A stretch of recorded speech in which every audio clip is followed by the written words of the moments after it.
Sir వీళ్ళందరికీ time pass లేదు sir. మరి ఆఫర్లు లేవో ఏంటో నాకు తెలీదు. ఉంటే చేసుకోవటం మంచిది. పక్కిళ్ళకి రావటం ఏంటి సార్ అసలు? సినిమాలు చేసేవాళ్ళు షూటింగ్లకు రావాలి, వెళ్ళాలి. ఇళ్ళకి ఎందుకు వస్తారు? ఇన్స్టాగ్రామ్లో మెసేజ్లకి ఎందుకు వస్తారు? నాకు అర్థం కాదు.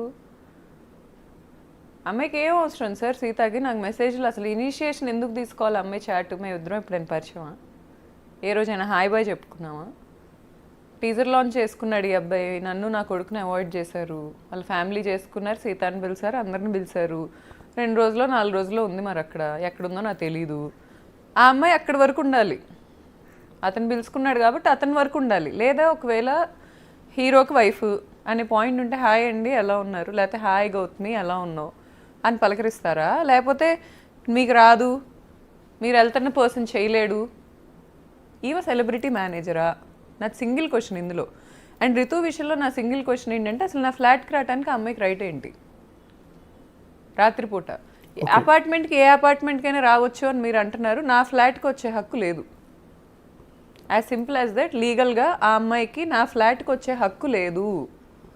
అన్నిసార్లు రిపీటెడ్గా హస్బెండ్ నన్ను అబాండన్ చేసినప్పుడు ఆ అమ్మాయి అదే పనిగా ఉద్యమంలాగా అబ్బాయి దగ్గరికి వచ్చి ఫిజికల్గా ఉండాల్సిన అవసరం లేదు.